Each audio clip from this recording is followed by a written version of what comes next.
folks, welcome to the show. Thanks so much for being with us. This is the Millstone Report. My name is Paul Harrell. As always, we can't do the program without you watching every single day.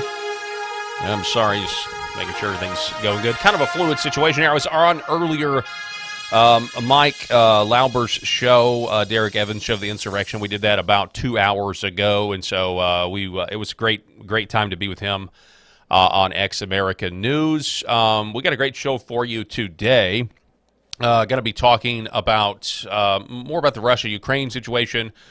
Also, going to talk about what happens when public figures consistently err in their words, specifically those in the Christian community, those who purport to be Christians. We're going to talk about that as well. Also, what does the big beautiful bill actually do? There's this debate right now. There appears to be, at least in the media, a Trump-Musk divorce that we're in the midst of witnessing and watching, which is a fascinating thing. Obviously, people like Musk, people like Rand Paul, people like Massey, they are not fans of the bill.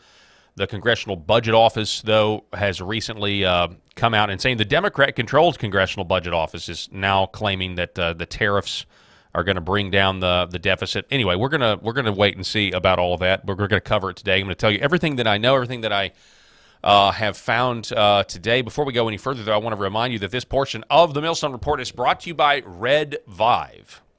Red Vive Health and their amazing clinical strength red light panels.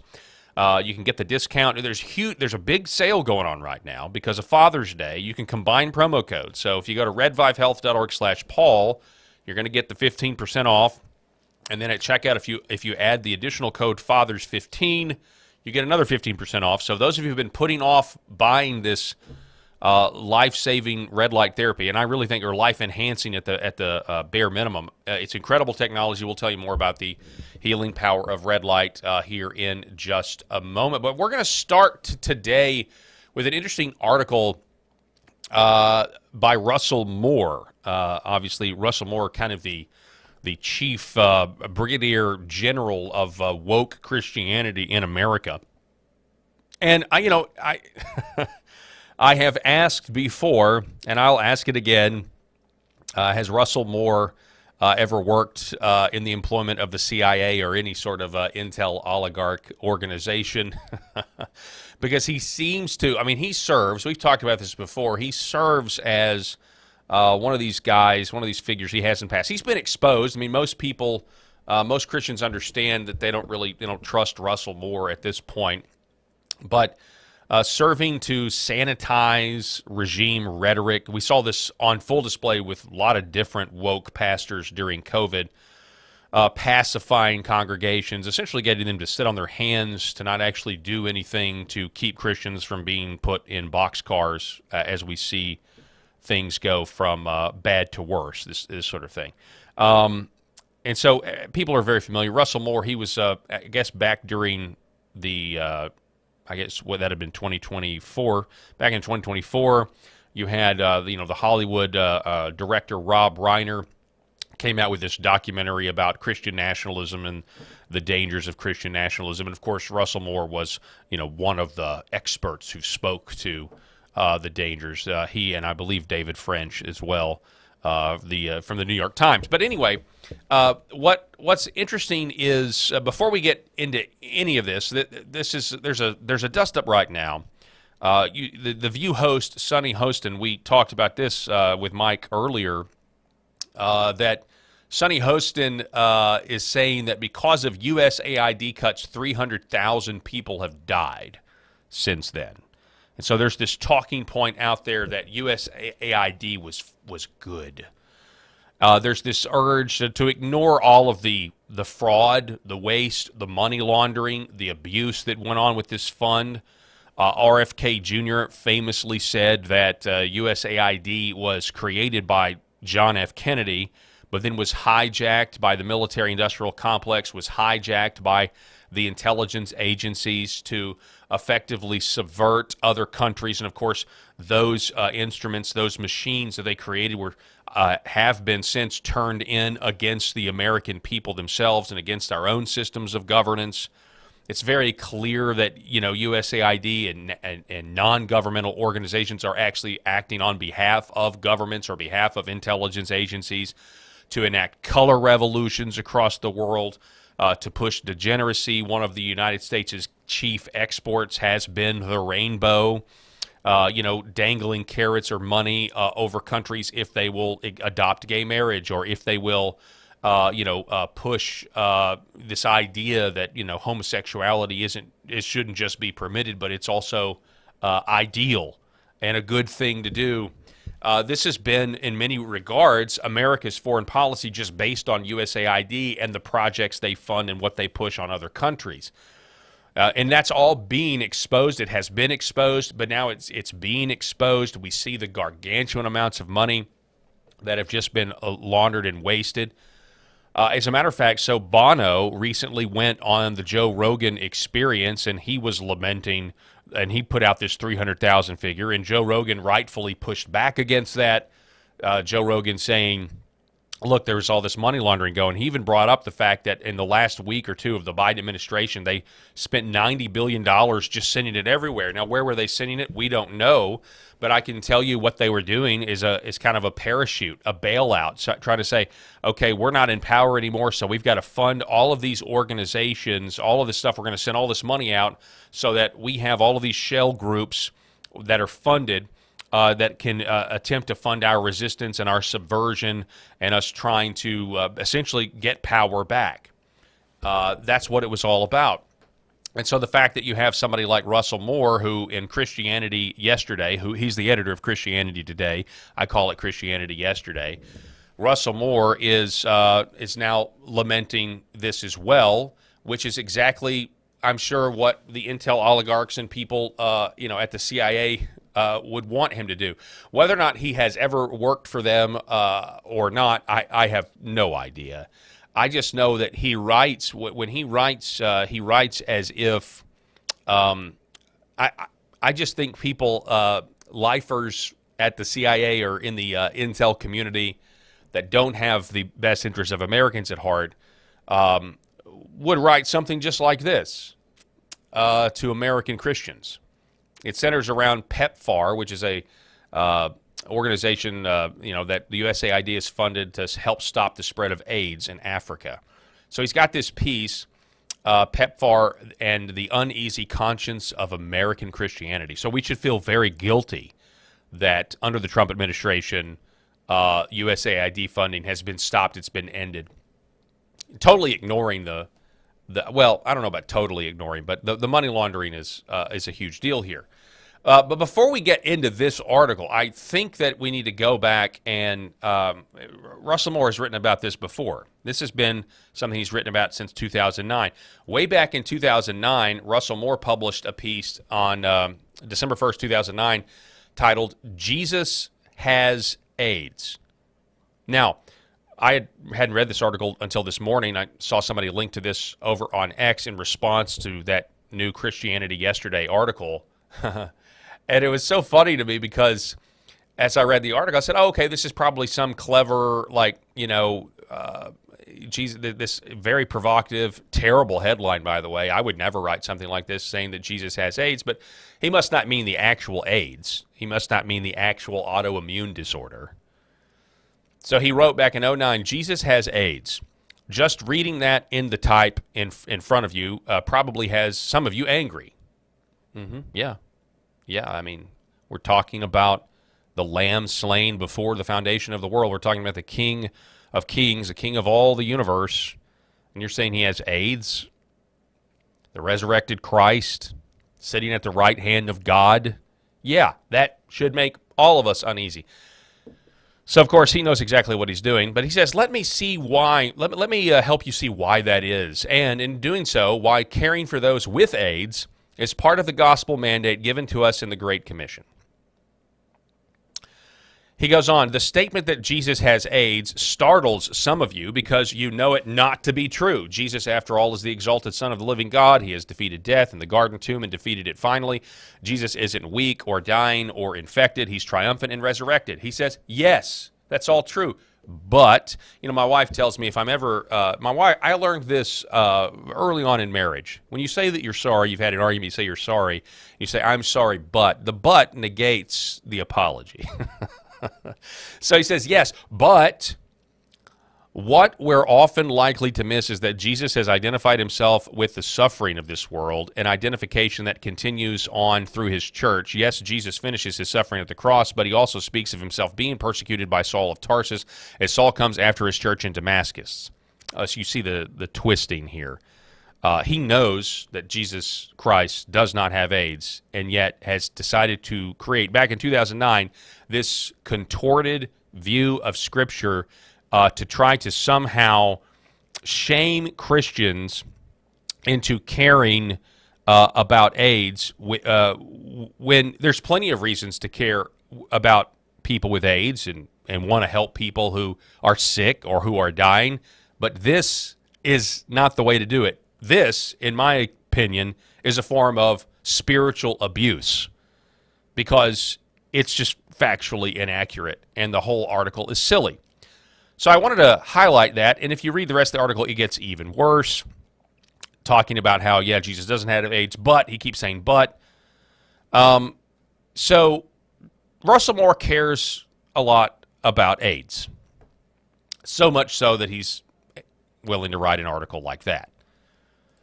So recently, Joe Rogan Bono went on Joe Rogan, and they had an interaction of where Bono was like, hey, this is a really big deal, and there's a lot of people that have died because of Donald Trump. Listen. Just recent report.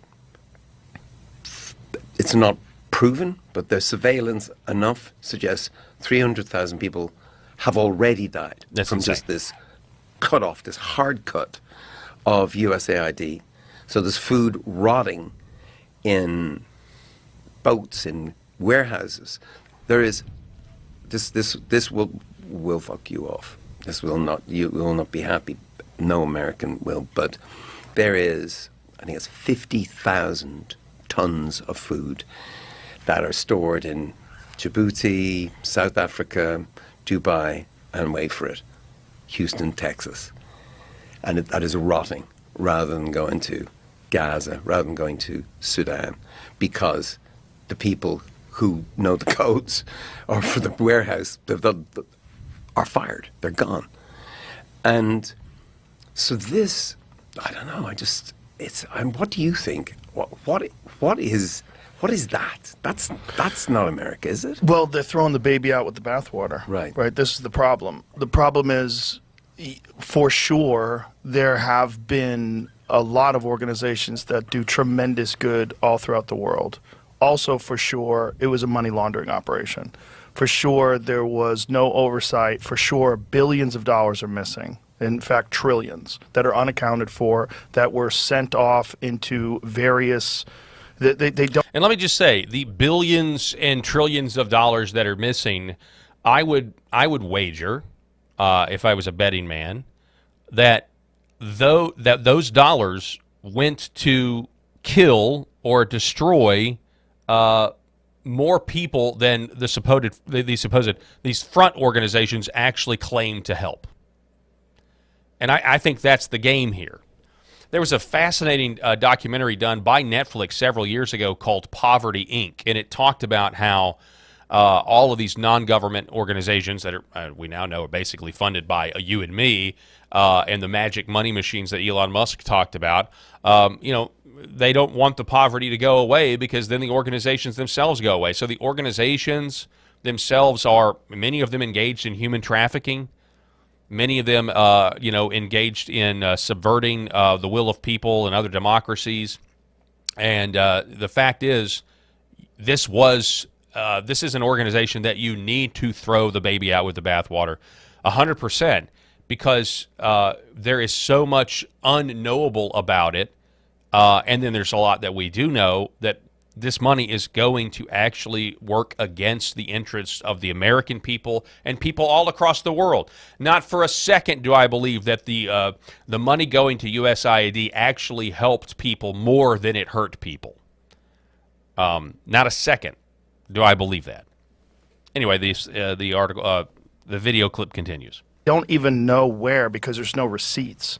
The way Elon Musk described it, he said if any of this was done by a public company, the company would be delisted and the executives would be in prison. But in the United States, this is standard. When Biden left office, when it was clear that Trump won, in the 73 days, they spent $93 billion from the Department of Energy on just radical loans, just throwing money into places. Right. And there's no oversight, no receipts. Like the whole thing is, there's a lot of fraud. A lot of fraud. So, Russell Moore from Christianity Today then writes this piece about that interaction with Bono. It says, we are so accustomed to seeing every public argument as a cage fight that it can be genuinely surprising to see a mind changing in the course of a conversation. He says, on the Joe Rogan Experience last week, songwriter Bono laid out for Rogan the very human results of the Trump administration's drastic spending cuts that will put an end to one government program that has actually worked, according to Russell Moore, that of saving people in Africa from dying with AIDS. He says, Rogan seemed convinced, even concerned.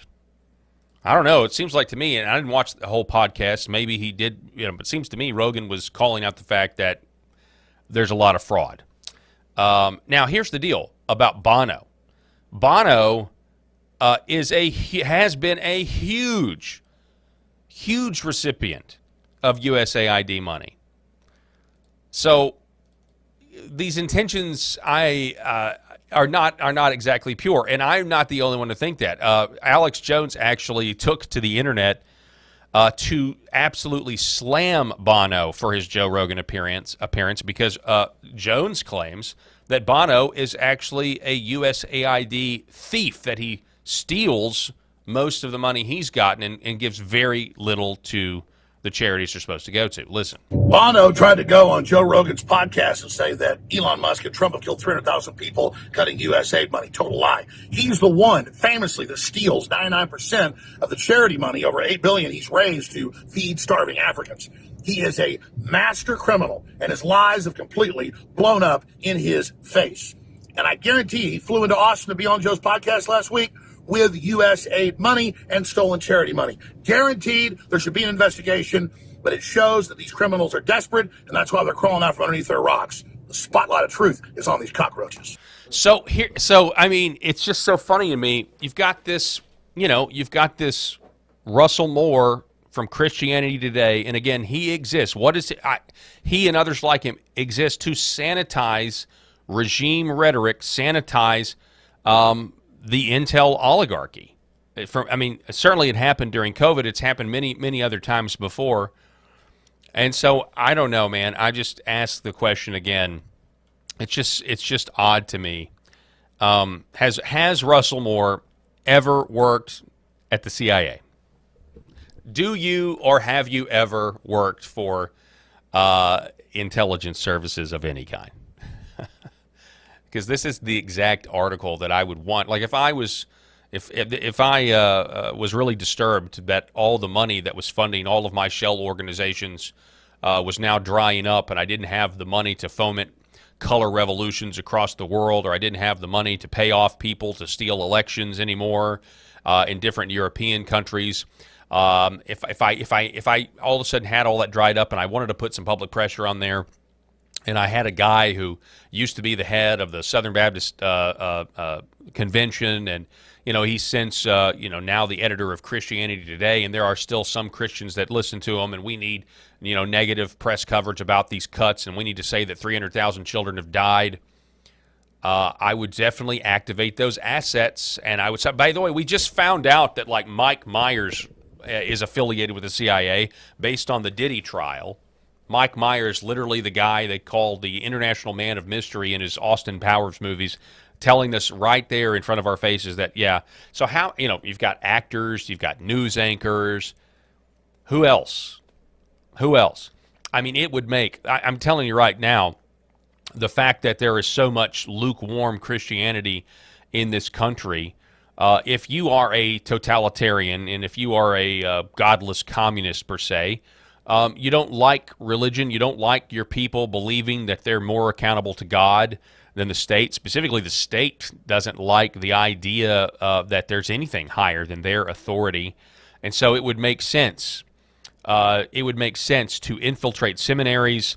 It would make sense to infiltrate religions and different denominations to make them tell their constituents, tell their parishioners that what the government is doing is actually good.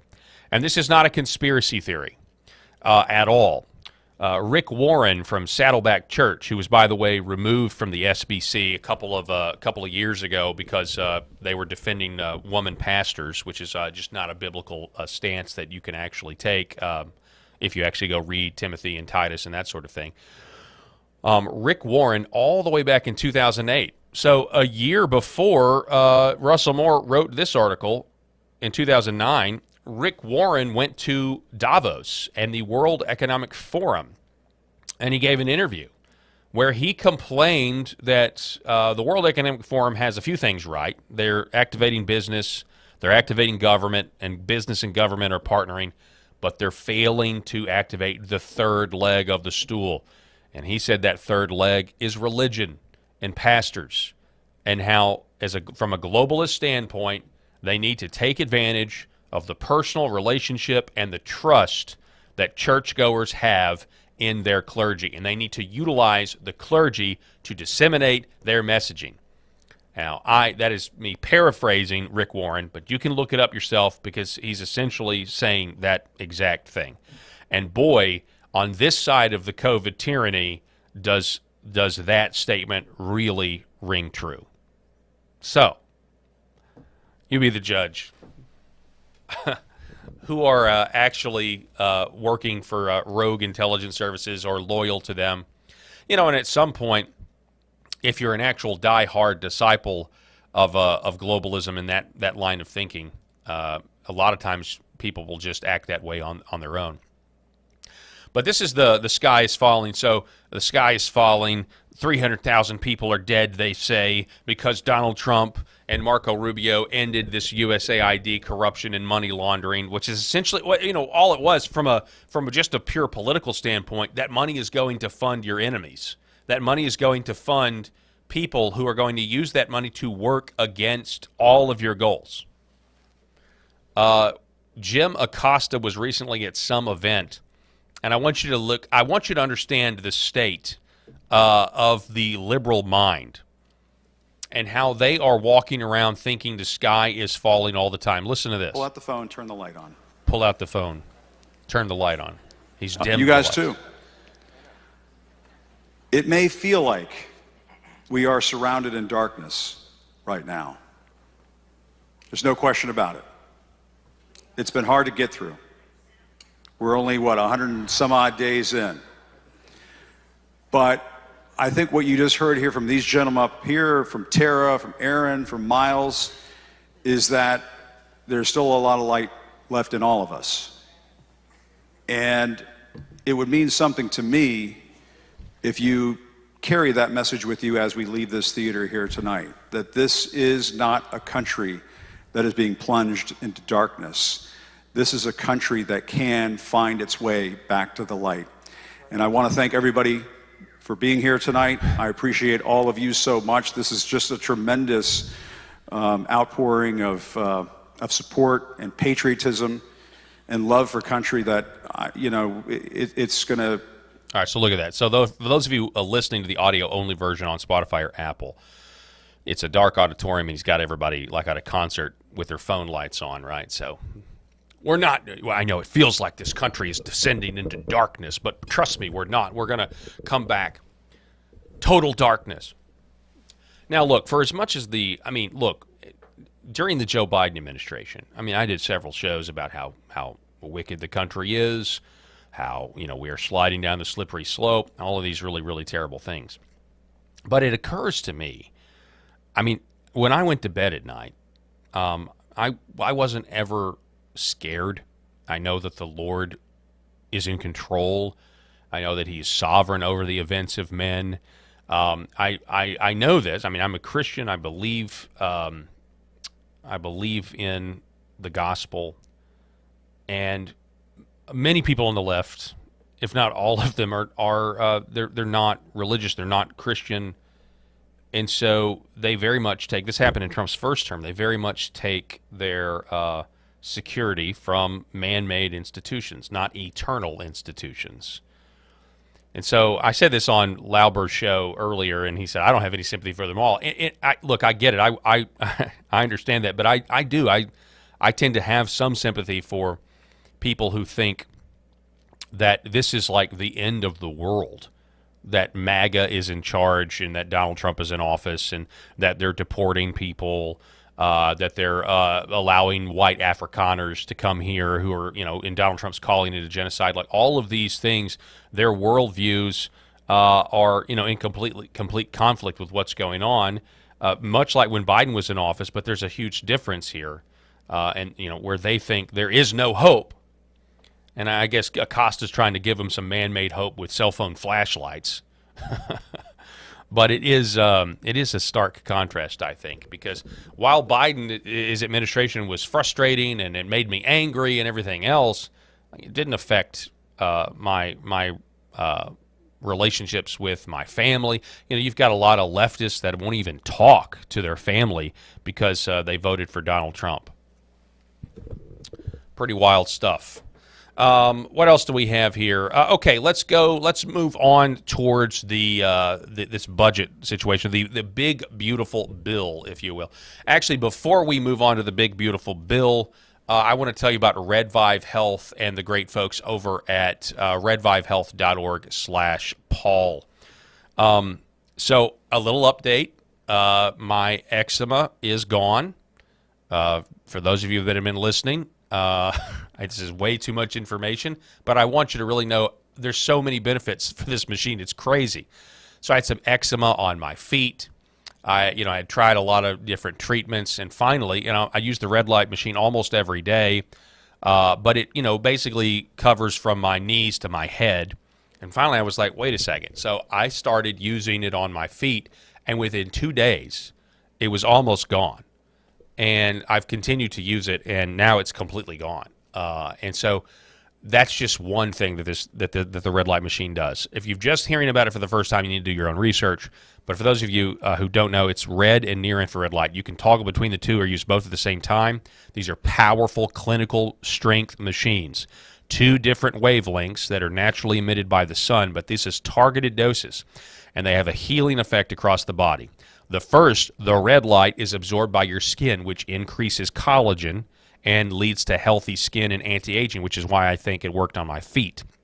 Then there's the near-infrared light that penetrates deeper into the body, photobiomodulation, which reaches your bones, your muscles, your tissues. It activates the mitochondria of the cell.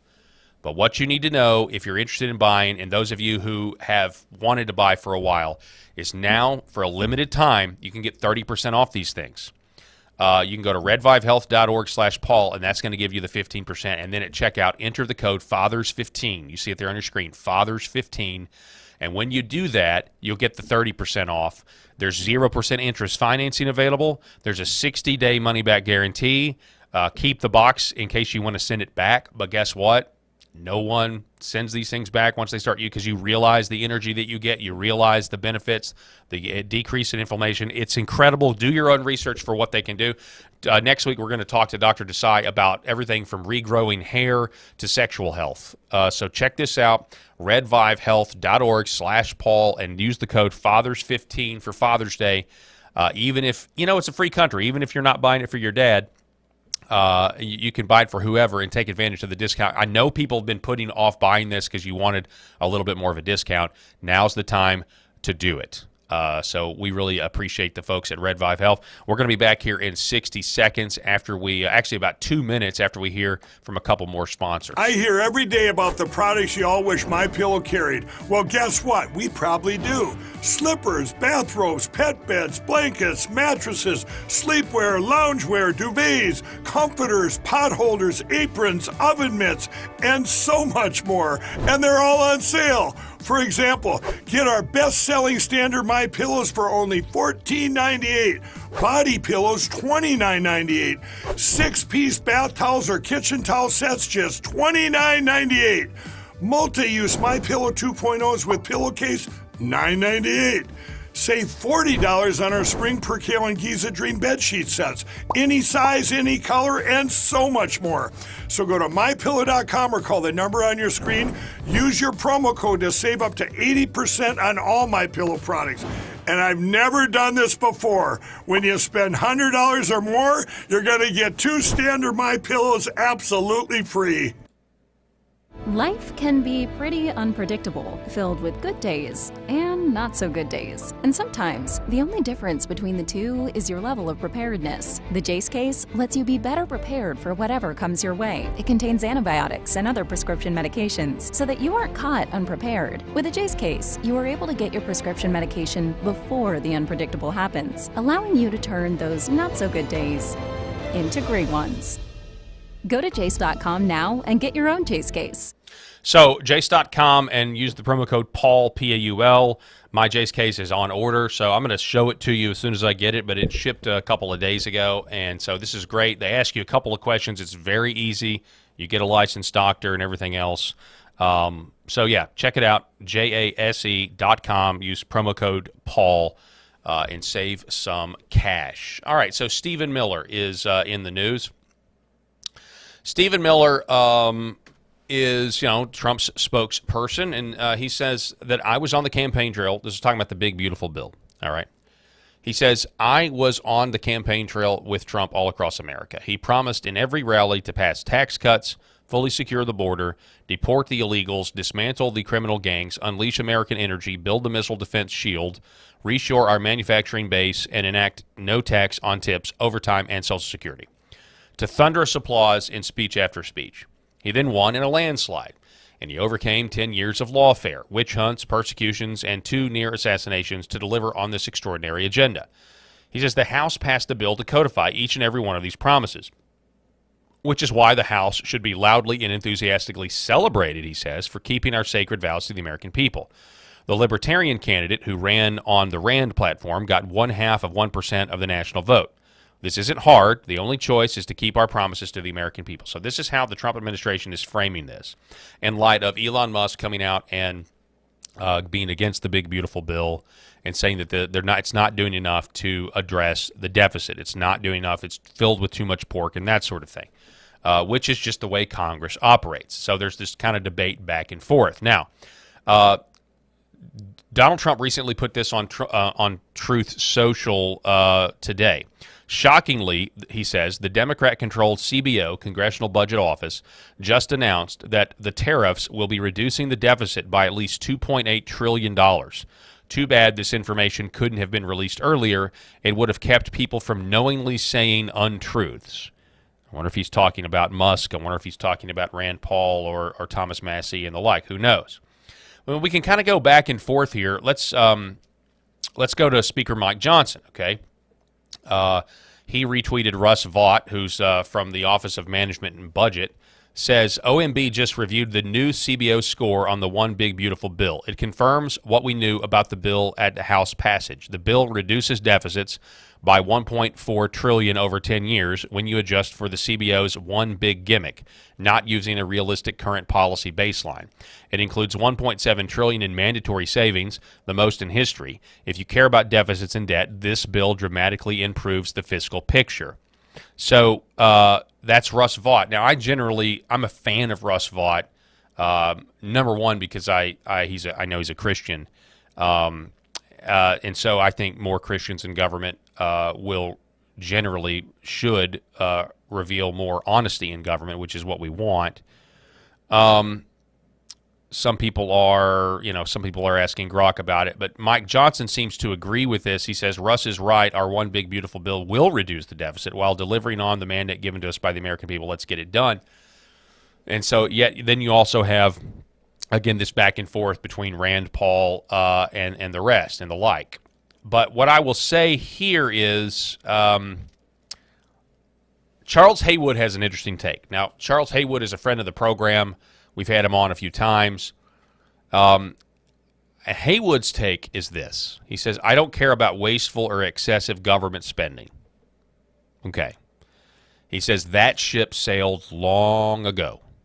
He says, I want spending and actions embedded in spending bills that helps my friends and hurts my enemies and their plans. He says everything else is irrelevant. Now, this is a very, very cutthroat way of looking at it, but I also think there's some truth there. There's some realism there. Look, I did a whole segment yesterday about this, about owing $12 trillion versus owing $37 trillion. And maybe I'm wrong about that, but to me it just, when I started in radio, we owed $12 trillion and people thought the sky was falling. They've now spent almost 40 and nothing bad has happened to them. Obviously, it's not morally right to spend more than you make, but what Haywood is saying here is, look, that ship has sailed. That's who Washington is. They've got magic money machines. They've got the printing press where they can just print, digitize as much currency as they want or destroy as much currency as they want, which, by the way, the Fed can do. He does have a point. The system is what the system is right now, and so I can certainly understand the practical aspect of it, of saying, look, what if we just get policies enacted that winnow our enemies? Now, does the bill do that? They're going to say it does.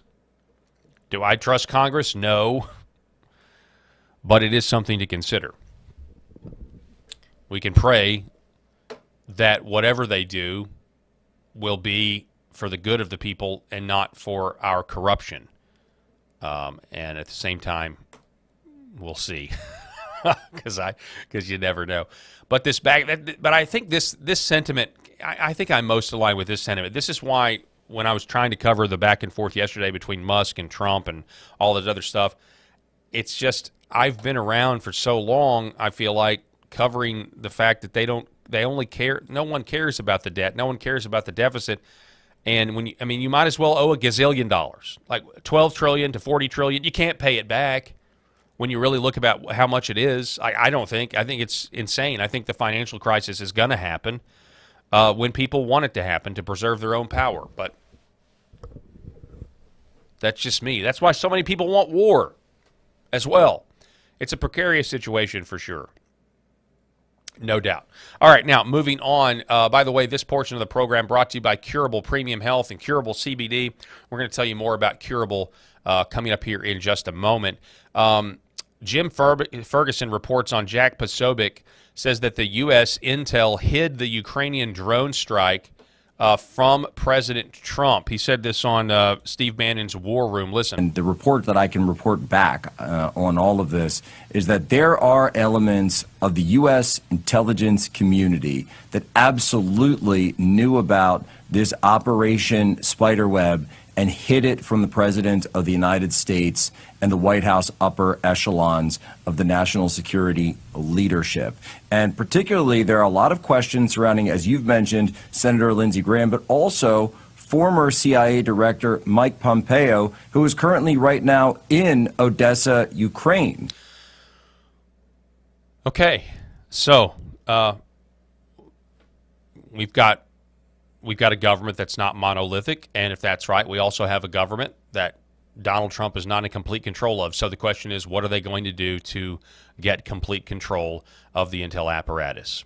Yesterday, Donald Trump said that he finished speaking with Vladimir Putin, said that Russia's going to retaliate against Ukraine.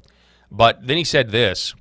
He said that he and Vladimir Putin spoke about Iran and the fact that time is running out on Iran's decision pertaining to a nuclear weapons deal, which must be quickly made. I stated to President Putin that Iran cannot have a nuclear weapon, and on this I believe we were in agreement. President Putin suggested that he will participate in the discussions with Iran and that he could perhaps be helpful in getting this brought to a rapid conclusion. Trigger Mark Levin and Nikki Haley into a complete meltdown. Nikki Haley writing, Russia has been receiving drones and ballistic missiles from Iran to use in its kidnapping of Ukraine. Iran and Russia are partners. It is ludicrous to think we would allow Putin to be chief negotiator between the U.S. and Iran, and on the Iran deal in exchange for the U.S. helping Russia with Ukraine. That is a backhanded slap to all of our allies. Nikki Haley obviously having a meltdown and once again proving why she should be nowhere near the Trump administration. But based on the fact that Nikki Haley was rejected for the Trump administration, I look for her to appear in Ukraine along with Pompeo and Graham very, very soon. What about you? Concerned citizen pointing out that Putin is furious and is going to strike again. Obviously, Patrick Webb claiming that Senator Lindsey Graham could face a Logan Act investigation. I won't hold my breath on that because, he's essentially, he goes there and then they nearly start World War III, and who knows? Lindsey Graham and Mike Pompeo's visit to Ukraine, could be like the assassination of the Archduke Ferdinand. Seriously, you never know what could happen from all of this. And that brings me to Tucker Carlson. Tucker Carlson writes and slams Mark Levin for essentially attempting to drag the U.S. into a war that would result in dead Americans. Tucker Carlson says that Mark Levin was at the White House today lobbying for war with Iran. To be clear, Levin has no plans to fight in this or any other war. He's demanding that American troops do it. Tucker says, we need to stop Iran from building nuclear weapons. He and like-minded ideologues in Washington are now arguing. They're just weeks away. He goes on, if this sounds familiar, it's because the same people who have been making the same claim since at least the 1990s, the same people have been making the same claim since at least the 1990s. It's a lie. In fact, there is zero credible intelligence that suggests Iran is anywhere near building a bomb or has plans to. None, he writes. Anyone who claims otherwise is ignorant or dishonest. If the U.S. government knew Iran was weeks away from possessing a nuclear weapon, we'd be at war already. Iran knows this, which is why they aren't building one. Iran also knows it's unwise to give up its weapons program entirely. Muammar Gaddafi tried and wound up sodomized with a bayonet. This is true. As soon as Gaddafi disarmed, NATO killed him. Iran's leaders saw that happen. They learned the obvious lesson. So why is Mark Levin once again hyperventilating about weapons of mass destruction? To distract you from the real goal, which is regime change. Young Americans heading back to the Middle East to topple yet another government. Virtually no one will say this out loud. America's record of overthrowing foreign leaders is so embarrassingly counterproductive that regime change has now become a synonym for disaster. Officially, no one supports it, so instead of telling the truth about their motives, they manufacture hysteria. A country like Iran can never have the bomb. They'll nuke Los Angeles. We have to act now. Which, by the way, that claim also should make all of us have our heads on a swivel for a potential false flag that's not done by the actual country they blame it on. Okay, so keep that in mind. And by the way, we just mentioned Rob Reiner earlier in the show when talking about Russell Moore. Rob Reiner, the Hollywood director, one of his best films is The Princess Bride. Go watch that movie again. The whole movie, the whole premise that starts the plot off is the king or the prince trying to start a false flag to go to war under false pretenses. Just something to think about. He goes on. They don't really mean this, and you can tell they don't by what they omit. At least two of Iran's neighbors, both Islamic nations, already have nuclear weapons. That fact should scare the hell out of Mark Levin, yet for some reason he never mentions it. How come? Because it's not the weapons he hates, it's the ideology of the Iranian government, which is why he's lobbying to overthrow it. He goes on, it goes without saying that there are very true Trump voters who support a regime change war in Iran. Donald Trump has argued loudly against reckless lunacy like this. Trump ran for president as a peace candidate. That's what made him different from conventional Republicans. It's why he won. A war with Iran would amount to a profound betrayal of his supporters. It would end his presidency, and that may explain why so many of Trump's enemies are advocating for it. Like Nikki Haley, Lindsey Graham, Mike Pompeo. And then there's the question of the war itself. Iran may not have nukes, but it has a fearsome arsenal of ballistic missiles, many of which are aimed at U.S. military installations in the Gulf, as well as at our allies and at critical energy infrastructure. The first week of a war with Iran could easily kill thousands of Americans. It could also collapse our economy as surging oil prices trigger unmanageable inflation. Consider the effects of $30 gasoline. By the second week of the war, it could be even worse. Iran isn't Iraq or Libya or even North Korea. While it's often described as a rogue state, Iran has powerful allies. It's now part of a global bloc called BRICS, which represents the majority of the world's landmass, population, economy, and military power. Iran has extensive military ties with Russia. It sells the overwhelming majority of its oil exports to China. Iran isn't alone.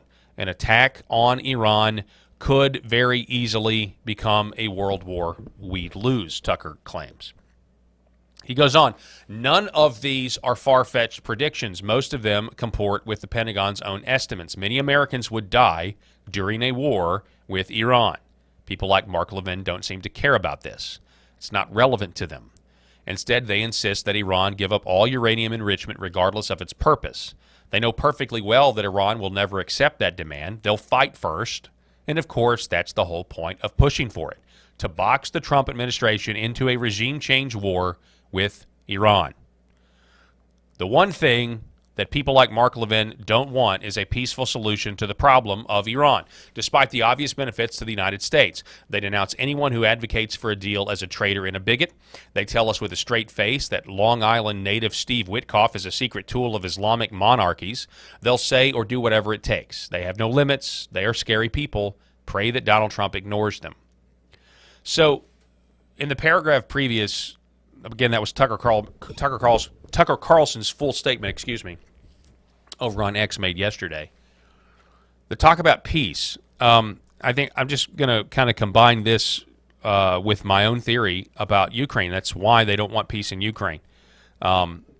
If we have peace with Russia, we start trading with Russia, it makes it even harder to go to war with Iran. I think there's a calculated effort by the warmongers that they know if there is peace between Ukraine and Russia, then there's a much greater likelihood they can go to war with Iran. If they make diplomatic efforts and they secure peace between Russia and Ukraine, and we open up our trade routes with Russia, as has stated, as the stated goal of the Trump administration, you can't go to war with a proxy of Russia like Iran. It'll torpedo everything. So we have the military-industrial complex. We have people that just they want more bloodshed. They want more war. They want the minerals in Russia. They want more money for the military-industrial complex to make more bombs.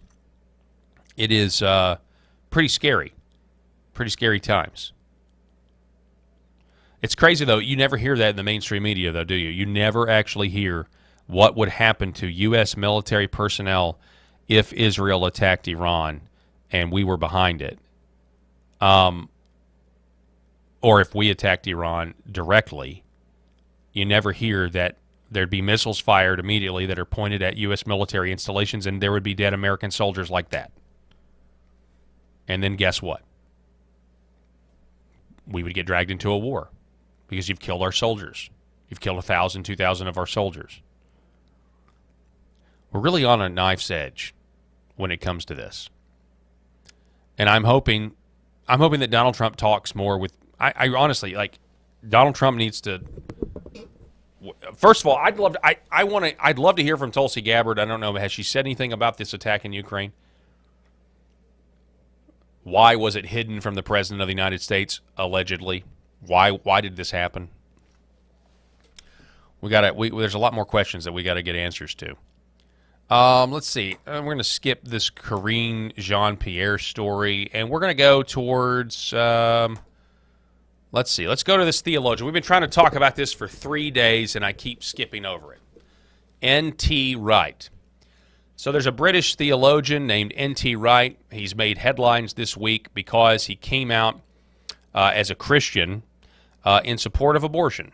GP in that case, who was a devout Christian GP, said we're going to do the tests, and if she has been exposed to rubella, if there's a threat of serious defamation or whatever, then we will recommend termination.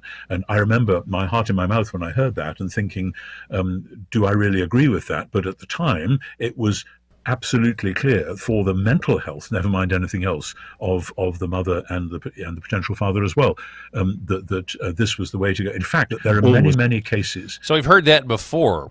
The mental health. We've heard that from the Georgia state representative saying that you should be able to, according to her Jewish faith, that her rabbi teaches her that you can have an abortion if you are mentally, for your mental health. And so it's very crazy that you have this guy N.T. Wright, who I don't know a lot about, but apparently he's had quite a few mishaps here lately, coming out essentially saying, yeah, abortion is allowable. Okay. So that was the first, and Protestia has the story here. Where's the headline? Let me just show you the headline here. Yeah, N.T. Wright says abortion is okay in cases of rape and incest. The best thing you can do is as soon as possible to terminate the pregnancy. This has been making the rounds in Christian circles on X, and people are obviously outraged by it. But then Steve Deace has another. Steve Deace talks about this other thing that N.T. Wright said. He says, after yesterday's moral heresy in favor of infanticide, N.T. Wright has now moved on to actual heresy. At this point, he should just be pronounced N.T. wrong. These are not things you just suddenly get wrong at his age. Rather, they are signs you have either fallen away or you're just a false teacher. N.T. Wright talks about how you don't have to believe in the bodily resurrection of Christ to be a Christian. So, Tom, do you need to believe in a physical bodily resurrection, as you've argued in resurrection of the Son of God, in order to be a Christian? Thanks, Mike, and thank you to Craig for this question. And like all quotations taken out of context, in order to understand it, you have to go back into the context. Let's see. And I think that the context came originally from a book which I wrote 25 years ago with my late lamented friend. Okay, and so I think so they into Protestia to Craig here go back. puts the they actually puts his quotations in there. I have friends. He wrote, I have friends who I am quite sure are Christians who do not believe in the bodily resurrection. Okay, so he goes on to defend this. Let's listen. I think that the context came originally from a book which I wrote 25 years ago with my late lamented friend Marcus Borg, an American theologian and writer who he and I studied the same time in Oxford. We didn't actually know each other then, but we had the same teacher, and when we did meet, we had a lot in common, and we became good friends. And I'm still in touch with his widow, and so on. Maggie and I stayed with them, and they with us, and so I got to know Mark quite well. Now, Mark had come from a very fundamentalist Lutheran background where you had to believe this and this and this and this and this, and he'd found it all completely deadening and didn't do anything for him, and so on. And then he gave it all up. But then in early middle life, through a series of extraordinary spiritual experiences, he came back into faith, and Jesus became enormously important to him, and his prayer life took off again. But because he'd been kind of bullied as a young person by a kind of dogmatic, you've got to believe this, that, and the other, he had got into the position where anything like bodily resurrection, that was simply unspiritual. He was basically some kind of a Christian Platonist, and there have been many, many Christian Platonists who just don't think that the body matters that much. You know, if you remove the supernatural, if you try to separate, this is a classic tactic. America went through it in the 1920s. People obsessed with getting a cultural seat at the table. So they try to separate supernatural Jesus from historical Jesus. But the problem is, when you try to do that, you eliminate the historical Jesus, because the historical Jesus is supernatural. And we see this once again. And it's pretty sad, but birds of a feather flock together. I apologize for this next clip, but here is the song Genesis, written by N.T. Wright, who we just heard, and the former head of the National Institutes of Health, Francis Collins. Genesis, earth and heaven in a cosmic kiss. Evolution must have been like this, so I believe in Genesis. DNA, shaping creatures from the dust and clay. Double helix in the Milky Way. Oh, Genesis meant DNA. How he made it all 14 billion years ago. Wisdom, grace, and love, for he spoke, and it was so.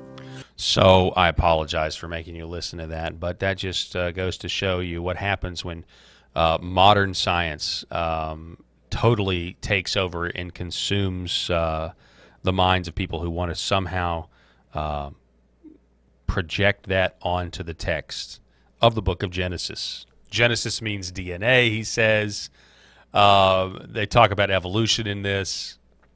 So they desperately are wanting to allegorize the book of Genesis. And I could actually go on and talk about that for days. I believe in a literal 6-day creation, just so those of you, if you don't know.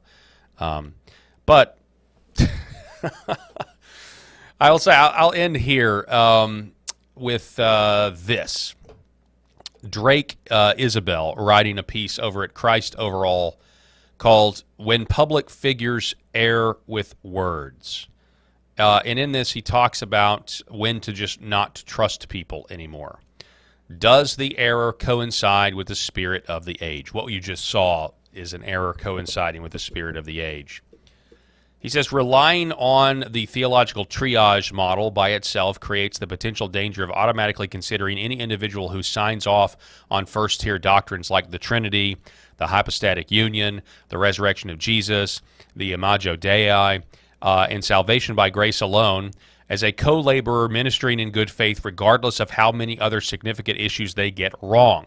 However, this line of thinking ignores the reality that we live within a culture that is directly hostile towards Christian teaching at specific points, issues of gender, sexuality, for example. Faithful Christians will inevitably find themselves face to face with spiritually destructive ideas that directly contradict the teachings of Christ, and they must be able to respond accordingly. Scripture makes clear that followers of Jesus should expect hostility from the world. Therefore, while we should love even the unbelievers who persecute us and seek to win them to the gospel, we must also be careful not to yearn for the world's approval, instead striving to be in the world yet not of it. Because of this dynamic, the areas in which a public figure falls short of biblical teaching, as you've just seen, folks, can reveal something about the authenticity or strength of their witness. To put the matter frankly, if a professing believer is only willing to publicly affirm historic Christian teaching in ways that don't cost him much social credit while tending to err or make mistakes in directions that the wider Christian culture would approve of, then I have good reason to suspect that he is unduly driven by a desire for the world's approval. In most cases, a Christian public figure is not going to be blacklisted for affirming the doctrines of the Trinity or the divinity of Christ, but they will earn the ear of secular news outlets, social justice advocates and universities, progressive political figures, celebrities in the entertainment industry, and social media influencers for taking firm but unpopular stances on issues like abortion, anti-right, egalitarianism, homosexual rights, transgender rights, and reparations, and I would add the creation story. A Christian teacher/leader's affirmation of the former doctrines would be largely undermined by compromise or unbiblical stances taken on the latter. Such stances or missteps erode trust in their commitment and submission to the authority of God's word over against the pressures of the world. Great article by Drake Isabel about when public figures, especially in Christianity, consistently err. How are they making their mistakes? Are they making their mistakes? Are they saying things that are wrong, that are not getting the disapproval of the culture? And if so, that's a huge red flag. Folks, I want to tell you about Curable Premium Health and Curable CBD and the great folks over at Curable.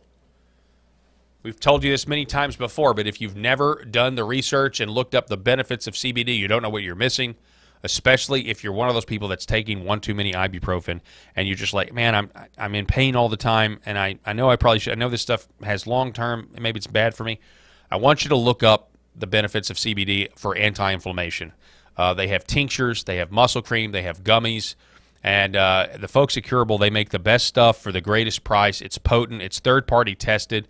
They farm it. They've got a farm where they put the seed in the ground. They manage it. They grow it. They extract the hemp. They do it all there at Curable, and then they give it to you for a great price. They're very they're proud of what they do, and they're good people. If you want to know more about CBD, I want you to go to curable.com, Kuribl. That's Kuribl.com.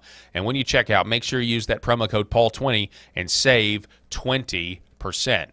Folks, that's all the time I have for this edition of the Millstone Report. If you like what I do, go over to the paultalkshow.substack.com and subscribe. And if you become a paid subscriber, you get a free copy of Left Wing Will and the Red Pill. That's all the time that I have for this edition. Unless I'm providentially hindered, I'll be back here tomorrow. Wishing you a happy Friday. Until then, enjoy the rest of your Thursday. God bless everybody out there.